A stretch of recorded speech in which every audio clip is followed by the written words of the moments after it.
back again.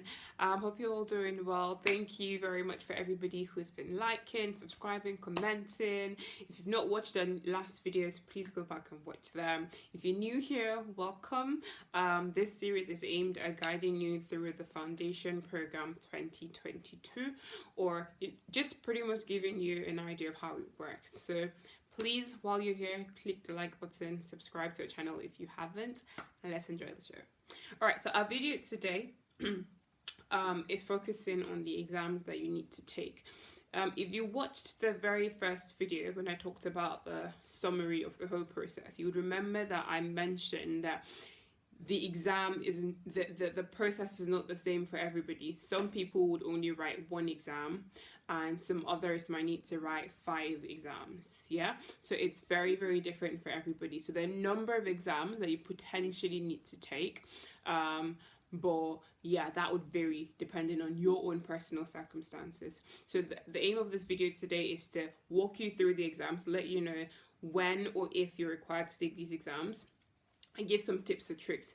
If you feel like you'd want more details about these exams, please leave your questions in the comments, or you could reach out to me at MakaNJ or Momentswithsoph if you would like, as we go on hands-on practice, just someone to guide you in practice with you. Reach out to me on my Superprof platform as well.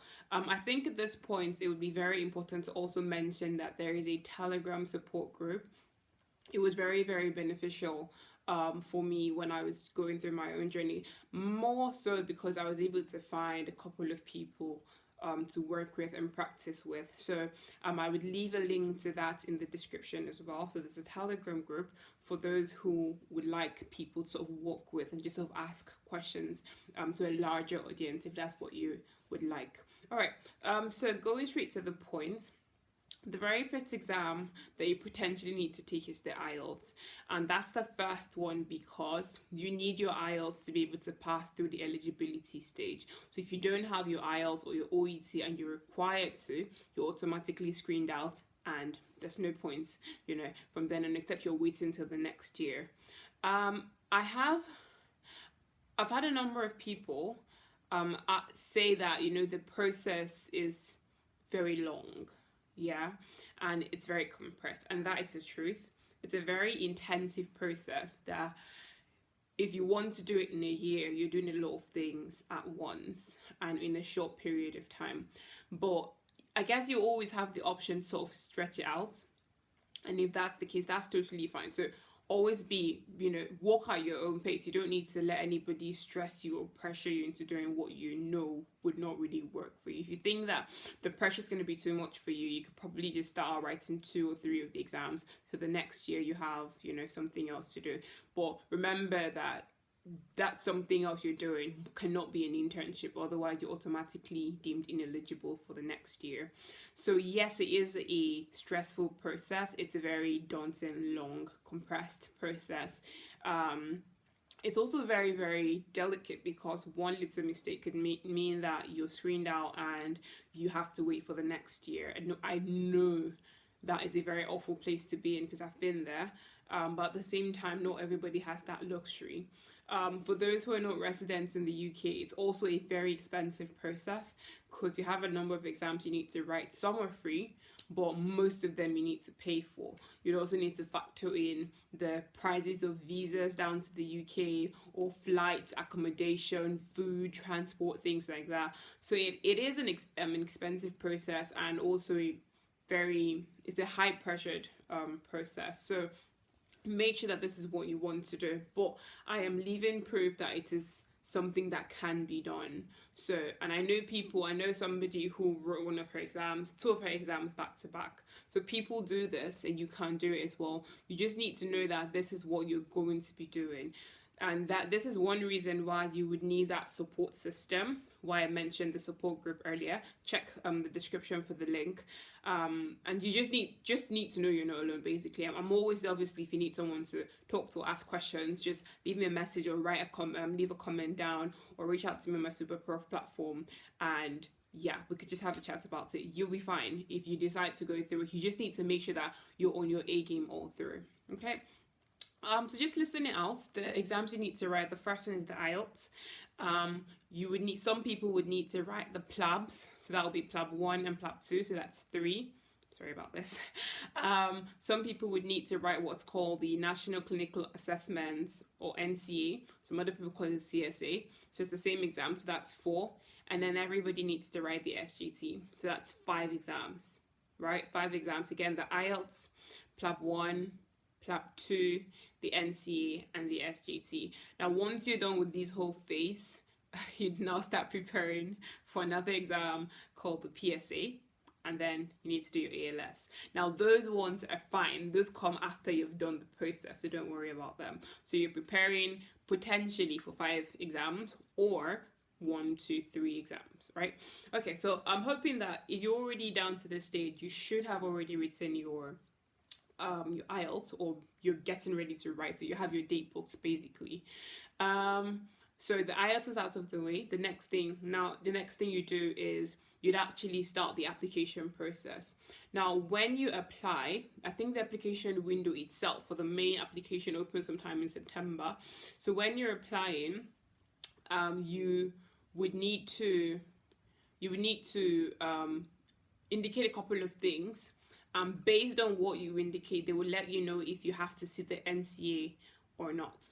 Now, a criteria for sitting the NCA is that you would have graduated for more than 2 years to the start of the foundation program. I'll give an example. If you finished medical school in 2020 and you're trying to apply for 2022, let's say you finished in September 2020, right? And the foundation program starts in August 2022. You very likely would not need to write the NCA.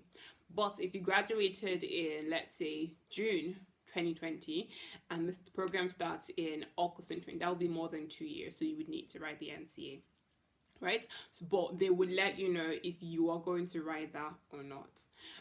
The NCA exam would be the next exam you need, in terms of the process itself, will be the next exam you need to write according to the guidelines. According to the the guidelines, technically, the UKFPO guideline, I mean. So the NCA is a paid exam, very expensive actually. It's over £800, I think. Before now, they would let you know that they would send you a list of documents, and in there they would let you know that passing the NCA wasn't a criteria for, or how did he put it? I think it was something like passing the NCA didn't necessarily guarantee you a spot, or rather going through the whole process didn't guarantee you a spot. Now, this is the old news that a lot of people still play around and have in their heads. The good news is that there's something called I think it's Residence Labour Market something. I would need to Google and put the right thing, but basically what that means is that everybody's pretty much on equal standing. So the fact that you pass the exam would make sure that you are allocated. Before now, the UK medical graduates, the EU, people from the EU were given preference. So if there were not enough spaces, you wouldn't get a job. But that has been removed. Hopefully it stays that way. So that is why everybody can now apply, and everybody has pretty much equal chances. So that's the next exam you need to prepare for, the NCA. Now, there is a Telegram group for just sort of support and help with preparation, and a lot of documents as well to prepare for.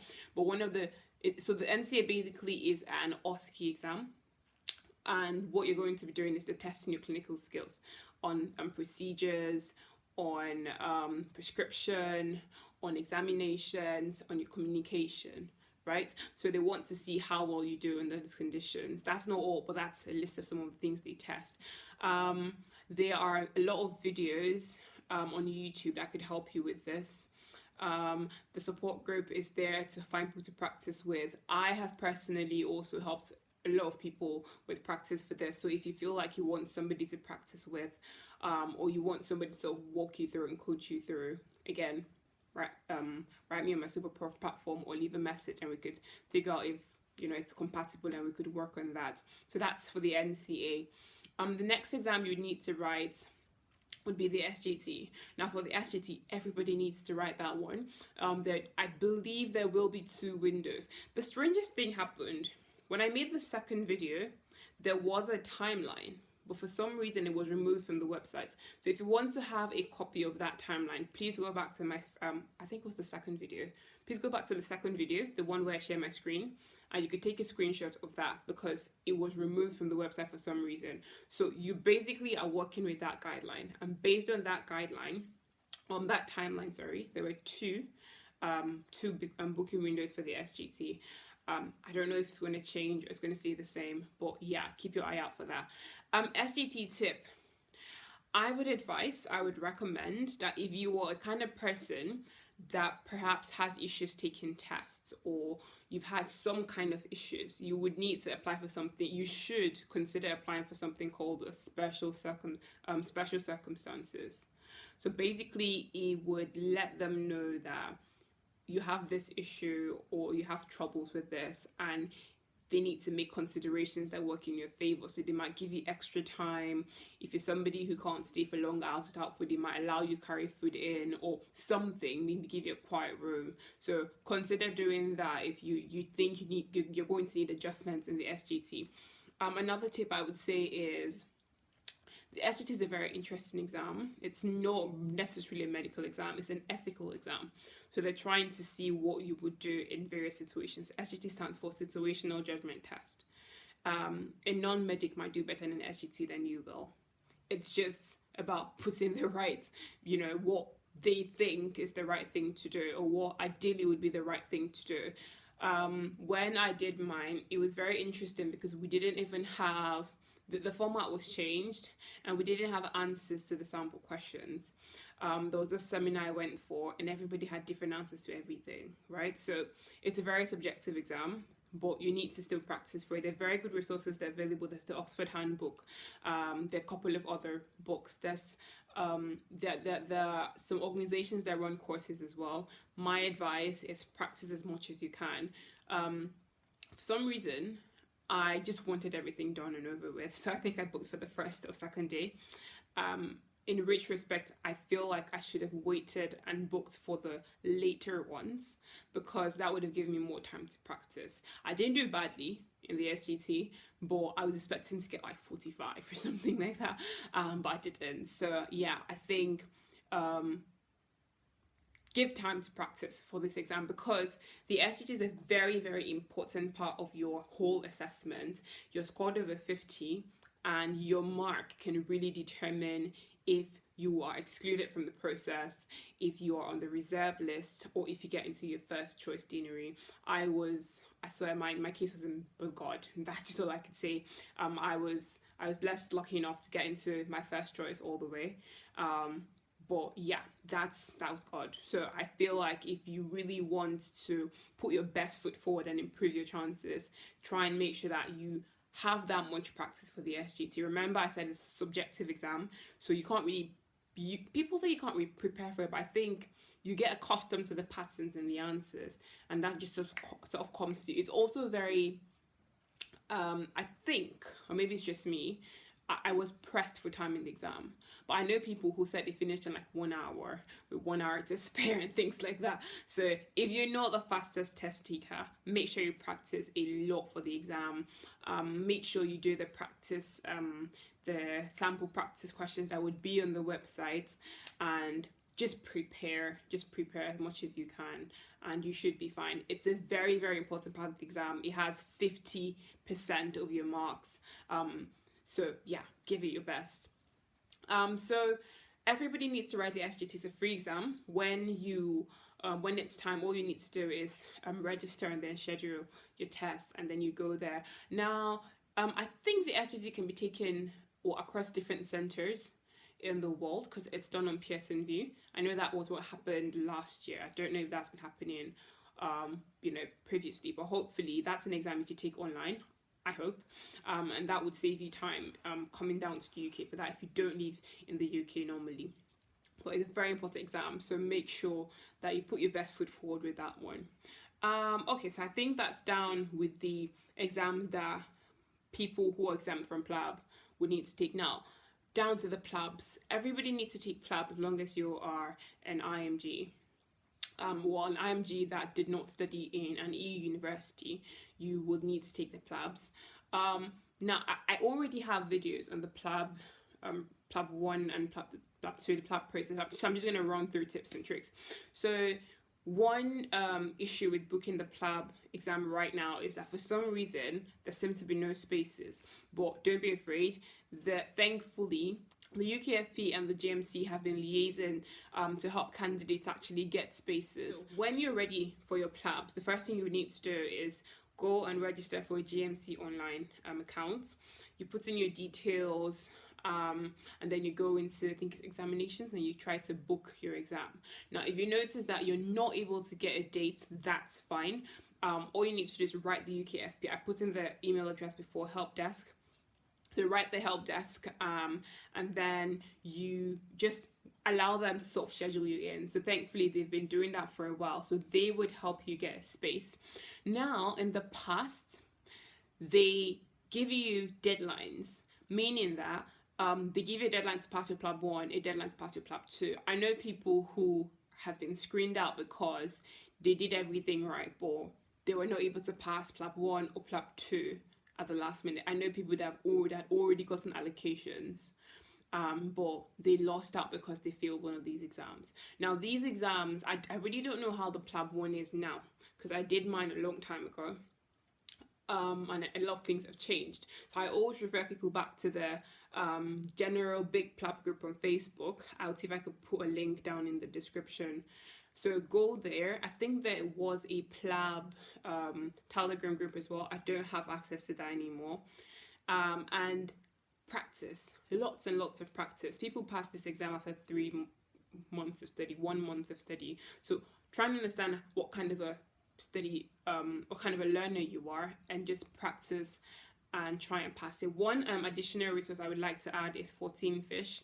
That's one I know a lot of people don't know about, but it's I think they have a paid service and they have videos and things that could really help you your PLAB 1 as well. So FourteenFish, the PLAB group. I heard a lot of people talking about past medicine. I never used that one. So yeah, those are some resources you could use for your PLAB 1. For PLAB 2, practice. There are a lot of academies, and a lot of people keep asking about the best academy to use. I went to an academy that had a good teacher, but to be honest, I saw a lot of people there that I did not, it didn't seem reflective of the teacher in terms of how they were practicing. It didn't seem like they were really assimilating all the knowledge. So I think it really boils down back to you. So you need some kind of structure. And thankfully, just because there's that much information online now, you can actually get course materials and things online. But the main thing I would advise anybody to do for PLAB 2 is get a structure and practice. You need to practice for the PLAB 2 exam. You also need to practice for the NCA, by the way. So lots and lots of practice. If you need somebody to practice with, and I have the time, I would be very happy to. I did help with coaching and serve as what's it called? I did help with coaching people through the PLAB for a while, so I'll be very happy to assist you with that, or with the NCA, but you need to book an appointment with me on my Superprof platform. But yeah, lots and lots of practice. You need a structure. The main thing with the PLAB 2 exam is that you're being tested on your interpersonal skills, your your management, and your history taking. So try and make sure that you at least can take a decent history. You're nice to your patient. You smile when you need to. You're cheerful. You say your please and thank yous. Your sorries when you have to, and at least you know the basics of your management, and you really should be fine. I heard also that the PLAB has changed a lot, that there are now a lot of telephone stations and a lot of examinations. So learn your S-bars, know how to give handovers and things like that as well. So yeah, I think that's basically all that we need to know for this video. So the exams that you may or may not need to take, again, the IELTS, the PLAB 1 and PLAB 2, if you're required to have those, the NCA, and then the SJT. And if you would like any further help, feel free to reach out to me. I'd be very happy to help. There's the support group as well, the Telegram support group. I will leave the link in the description box, and you know, just interact. It's very nice to know that you're not the only one going through something. So that's what the support group is there for. And I think that's all for today. So don't forget to like and subscribe, to like this video, subscribe to our channel, and I will see you next time for more. If you have any questions, if you have any, you need any further help, you know where to reach me at. All right, guys, have a lovely, lovely day. See you next time. Bye.